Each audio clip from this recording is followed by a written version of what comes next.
Guys इस video में मैंने आपको बहुत इंपॉर्टेंट टिप्स शेयर करे हैं। प्लीज़ इस वीडियो को पूरा देखिएगा, अदरवाइज़ इस वीडियो को मत देखिएगा। इस वीडियो में एक एक चीज़ मैंने डिटेल में डिस्कस की है, आपको बहुत बेनिफिट होगा। Hello everyone, welcome to NEET card official. Guys जैसे कि आप जानते हैं नीट की डेट अब अनाउंस हो चुकी है। 1 अगस्त को आपका नीट का एग्ज़ाम कंडक्ट होना है और ये आज की वीडियो बहुत इंपॉर्टेंट है आपके लिए। आज की वीडियो में आपको बताने वाला हूँ कि आपको फिजिक्स, केमिस्ट्री, बायोलॉजी को किस तरह से प्रिपेयर करना है। अगर आपने अभी तक कुछ नहीं पढ़ा है तब भी आप अच्छे से पढ़कर नीट क्लियर कर सकते हैं। कौन कौन से वो इंपॉर्टेंट रिसोर्सेज हैं जिनको आपको यूटिलाइज़ करना है और आप बहुत ईजिली नीट को क्रैक कर सकते हैं। बस अब आपको कंसिस्टेंसी के साथ रेगुलर पढ़ाई करनी पड़ेगी। 6 to 8 आवर की डेली स्टडी करनी पड़ेगी। डोंट वरी गाइस, इस वीडियो में आपको सब कुछ डिस्कस करने वाला हूँ कि फिजिक्स, केमिस्ट्री, बायोलॉजी में आपको कौन कौन सी बुक्स को पढ़ना है, क्या क्या स्टडी मटेरियल को फॉलो करना है, कहाँ से क्या करना है, सब कुछ आपको बताने वाला हूँ। सो मेक श्योर आप इस वीडियो को लास्ट तक देखिए। और इस वीडियो के लास्ट में या फिर इस वीडियो के बीच में आपके लिए एक अमेजिंग सरप्राइज़ है, तो प्लीज़ वीडियो को लास्ट तक देखिएगा। गाइस सबसे पहले बात करते हैं फिजिक्स के लिए। फिजिक्स के लिए आपको क्या करना है, सबसे पहले आपको कॉन्सेप्ट को क्लियर करने के लिए अपने क्लास नोट्स पढ़ने हैं। अगर आपके पास क्लास नोट्स नहीं हैं तो आप डाउनलोड कर सकते हैं। मैंने ऑलरेडी बहुत सारे नोट्स के PDF प्रोवाइड कर रखे हैं। आपको अपने कॉन्सेप्ट्स को क्लियर करने के बाद में NCERT पढ़नी है। जी हाँ, NCERT पढ़नी है। NCERT को आपको चैप्टर नहीं पढ़ने हैं, आपको उसके सिर्फ और सिर्फ ब्लू बॉक्सेस एंड समरी पढ़नी है। एंड साथ ही साथ NCERT के अंदर जो इंटेक्स्ट क्वेश्चन है जो कि चैप्टर के बीच में दिए हुए हैं, उन्हें आपको सॉल्व करना है अच्छी तरीके से। क्वेश्चंस को सॉल्व करते टाइम आपको हमेशा मल्टी डायरेक्शनल थिंकिंग रखनी है, ताकि उस क्वेश्चन से रिलेटेड अगर कोई क्वेश्चन ड्राइव्ड होकर एग्जाम में आता है तो आप इजीली टैकल कर लें। बिकॉज कई बार ऐसा हुआ है कि नीट के अंदर जो NCERT के इंटेक्स्ट क्वेश्चन है वहाँ से ड्राइव करके क्वेश्चंस बनाए जाते हैं, तो इस बात का आपको खास ख्याल रखना है। उसके बाद आपको NCERT एग्जाम्पलर सॉल्व करनी है। NCERT एग्जाम्पलर बहुत इंपॉर्टेंट है गाइस, उसे ज़रूर सॉल्व कीजिएगा, बिल्कुल मिस करने की ज़रूरत नहीं है। आप फ्री ऑफ कॉस्ट NCERT की ऑफिशियल वेबसाइट से इसे डाउनलोड कर सकते हैं विद सोल्यूशन। फिर इसके NCERT एग्जाम्पलर के अंदर कुछ क्वेश्चन बहुत डिफिकल्ट हैं, आप उन्हें स्किप भी कर सकते हैं बिकॉज वो नीट के लेवल के नहीं हैं। और एग्जाम्पलर के अंदर बहुत सारे रिलेवेंट क्वेश्चन हैं जो कि नीट के एग्जाम में प्रीवियसली पूछे जा चुके हैं और आने वाले सालों में पूछे जा सकते हैं। सो मेक श्योर आप उन क्वेश्चन को बहुत ही केयरफुली सॉल्व कीजिएगा।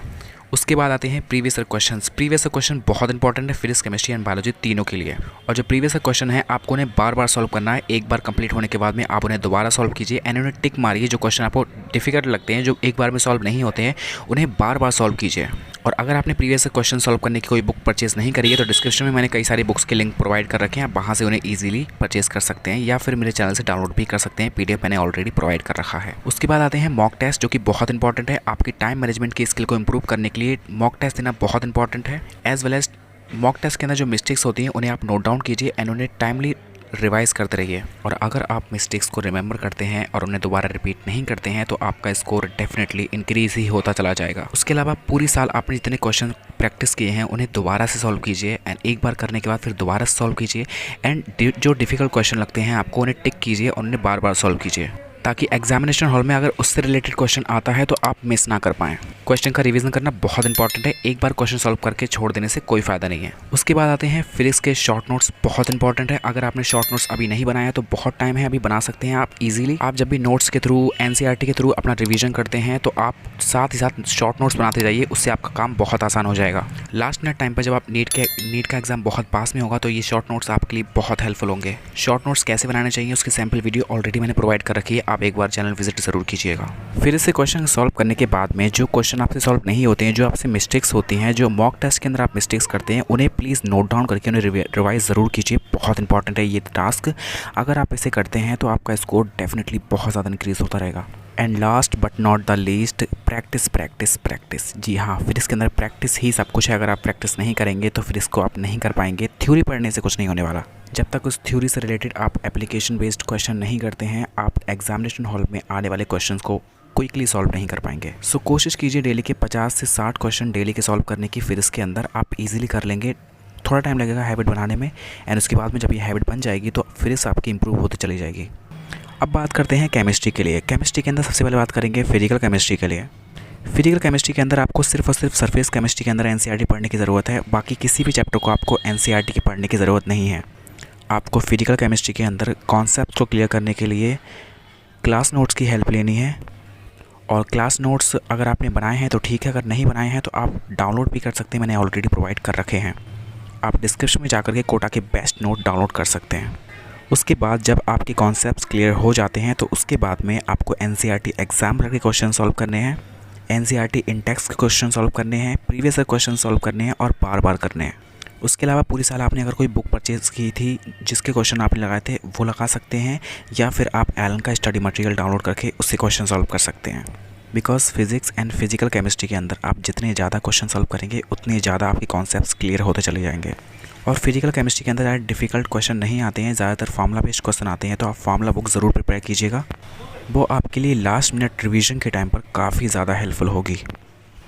और टेस्ट के अंदर एंड क्वेश्चन प्रैक्टिस के टाइम पर जो भी मिस्टेक्स होती है उन्हें नोट डाउन कीजिए एंड रिवाइज कीजिए। और डेली के केमिस्ट्री के अंदर 50 to 60 क्वेश्चन डेली सॉल्व कीजिए। इतना आप फिजिकल केमिस्ट्री में कर लीजिए, आपके इजीली सारे क्वेश्चन कवर हो जाएंगे। अब आते हैं ऑर्गेनिक केमिस्ट्री के लिए। ऑर्गेनिक केमिस्ट्री में आपको GOC, hydrocarbon, nomenclature and isomerism, ये 4 चैप्टर अच्छे से करने हैं। एंड इसके लिए आप अपने नोट्स को रेफ़र कीजिए एज वेल एज NCERT पढ़िएगा। इनऑर्गेनिक और ऑर्गेनिक के अंदर आपको NCERT मैंडेटरी है, आपको सॉल्व करनी ही करनी है। और आपको NCERT के शॉर्ट नोट्स भी बनाने हैं। और GOC के अंदर भी आपको exemplar as well as PYQ ज़रूर सॉल्व करने हैं। जो ऑर्गेनिक में नेम रिएक्शंस हैं उन्हें कोशिश कीजिएगा एक चार्ट पर लिख करके अपने सामने चिपका दीजिएगा जहां आप पढ़ाई करते हैं। इससे आपके लिए रिएक्शंस को मेमोराइज़ करना ईजी हो जाएगा। एज वेल एज रिएक्शन को जितना ज़्यादा हाथ से लिख कर देखेंगे उतना जल्दी रिमेंबर हो जाएंगे। And question practice is the key to success. अब आते हैं इनऑर्गेनिक केमिस्ट्री के लिए। इनऑर्गेनिक केमिस्ट्री के अंदर आपको NCERT बायोलॉजी की तरह पढ़नी है, लेकिन उसके अंदर जो आपको टेबल्स दी गई हैं, जो भी आपको रिएक्शंस दी गई हैं, उनको आपको अलग से नोट डाउन करना है, उनके शॉर्ट नोट्स बनाने हैं। एंड जो भी NCERT के अंदर टेबल्स दी गई हैं उनके अंदर जो वैल्यू है उसके हिसाब से आप ऑर्डर बनाइए एंड उन्हें किसी निमोनिक्स के साथ में जोड़ करके याद कीजिए। प्लस अगर आपने किसी टीचर से इनऑर्गेनिक केमिस्ट्री पढ़ी है तो उन्होंने नोट्स प्रिपेयर कराए होंगे एंड उसके अंदर कुछ आपको एक्सेप्शंस दिए गए होते हैं। एज वेल एज काफ़ी सारे एक्सेप्शंस आपको इनऑर्गेनिक की NCERT में मिल जाएंगे। उन सभी को आप एक जगह नोट डाउन करके अपने कमरे में चिपका लीजिए जहां आप पढ़ाई करते हैं। इससे आपको उन्हें याद रखना बहुत आसान हो जाएगा। और इनऑर्गेनिक केमिस्ट्री के अंदर भी आपको प्रीवियस क्वेश्चन लगाने हैं, एग्जाम्पलर प्रॉब्लम्स लगाने हैं, NCERT के क्वेश्चंस लगाने हैं, एज वेल एज किसी स्टैंडर्ड बुक के क्वेश्चन लगाने हैं, या फिर आप किसी स्टडी मटेरियल को रेफर कर सकते हैं। एक बात आप ध्यान रखिएगा, आप इनऑर्गेनिक केमिस्ट्री में NCERT से ज़्यादा बाहर मत जाइएगा। आप NCERT का ही सारा कंटेंट पढ़िएगा, उसे बार बार रिवाइज कीजिएगा। और एक एडिशनल टिप मैं देना चाहता हूँ कि जो भी NCERT के अंदर P ब्लॉक के अंदर, D ब्लॉक के अंदर रिएक्शंस हैं उन्हें आप एक जगह नोट डाउन कर लीजिएगा, उनके शॉर्ट नोट्स बना करके कहीं चिपका दीजिएगा। चिपकाने से चीज़ें जल्दी याद होती हैं। अब बात करते हैं बायोलॉजी के लिए। और बायोलॉजी के लिए आपको पता ही है कि NCERT कितनी इंपॉर्टेंट है, लेकिन बायोलॉजी की NCERT को अगर आप लाइन टू लाइन पढ़ेंगे तो आप उसे इतना इफेक्टिवली नहीं पढ़ पाएंगे। मैं आपको उसका अच्छा तरीका बताता हूँ जिससे आप उससे मैक्सिमम बेनिफिट उठा सकते हैं। देखिए, जब भी एग्जामिनर क्वेश्चन फ्रेम करता है NCERT से तो उसे 3-4 चीज़ें दिखाई देती हैं। सबसे पहले उसकी नज़र पड़ती है डायग्राम्स पर, एंड उसके बाद जो पैराग्राफ के अंदर जो बोर्ड लेटर्स दिए गए होते हैं उन पर नज़र पड़ती है, टेबल्स पर नज़र पड़ती है, और हाईलाइटेड पोर्शन पर नज़र पड़ती है। तो आप एक काम कीजिएगा, जितने भी NCERT के अंदर डायग्राम्स हैं उनको आप प्लीज़ उनकी लेबलिंग को अपने हाथ से ड्रॉ कीजिए एक अलग रफ कॉपी पर, जिससे वो सारे के सारे डायग्राम्स आपके दिमाग में फिट हो जाएंगे। इसके अलावा डिस्क्रिप्शन में एक लिंक है, वहाँ से आप डाउनलोड भी कर सकते हैं NCERT के सारे डायग्राम्स। सिस्टमेटिकली 11th और 12th दोनों के मैंने प्रोवाइड कर रखे हैं PDF फॉर्मेट में। इसके अलावा बहुत जल्द मैं आपको बायोलॉजी के शॉर्ट नोट्स प्रोवाइड करने वाला हूँ, जो कि आपको बहुत हेल्प करेंगे NCERT का रिवीजन करने के लिए। इसके अलावा बायोलॉजी के NCERT की हाईलाइटेड PDF भी मैं आपको प्रोवाइड करने वाला हूँ। और बायोलॉजी के अंदर क्वेश्चन प्रैक्टिस करने के लिए आपको एग्जाम्पलर लगानी है। एग्जाम्पलर के अंदर आपको सिर्फ ऑब्जेक्टिव क्वेश्चन लगाने हैं। उसके अलावा आपको प्रीवियस क्वेश्चन लगाने हैं, वो तो मैंडेटरी है फिजिक्स, केमिस्ट्री, बायोलॉजी तीनों के लिए। साथ ही साथ आपको मैं रिकमेंड करूंगा कि आप NCERT at your finger tip ज़रूर डाउनलोड कर लीजिए। अगर आपके पास पैसे नहीं हैं तो आप PDF से पढ़ सकते हैं या फिर आप उसे परचेज़ कर सकते हैं। उसका लिंक इस वीडियो के डिस्क्रिप्शन में मैं डाल दूँगा। और PDF मैंने ऑलरेडी प्रोवाइड कर रखा है, आप चैनल पर प्लेलिस्ट सेक्शन से डाउनलोड कर सकते हैं। और बायोलॉजी के लिए आप कोशिश कीजिए 90 to 100 क्वेश्चन डेली के सॉल्व करने की।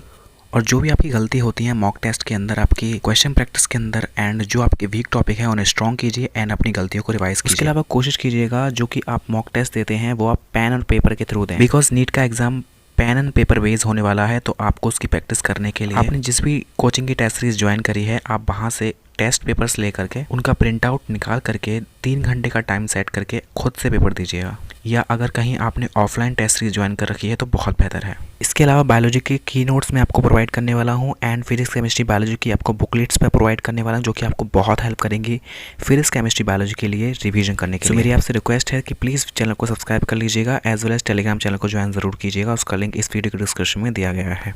और जो बुक्स मैंने आपको बताई हैं आप प्लीज़ उन बुक्स को परचेज़ कर लीजिए। अगर आप परचेज़ नहीं कर सकते तो पीडीएफ डाउनलोड कर लीजिए, मैंने बहुत सारे पीडीएफ प्रोवाइड कर रखे हैं बुक्स के। एंड अगर आप फोकस रहकर अच्छे से पढ़ाई करेंगे, कंसिस्टेंसी के साथ पढ़ाई करेंगे तो नीट 2021 आप इजीली क्रैक कर लेंगे। और आपको किसी हेल्प की ज़रूरत हो तो कमेंट सेक्शन में लिख सकते हैं, मैं आपकी हेल्प ज़रूर करूँगा। Thank you so much for watching guys, best of luck.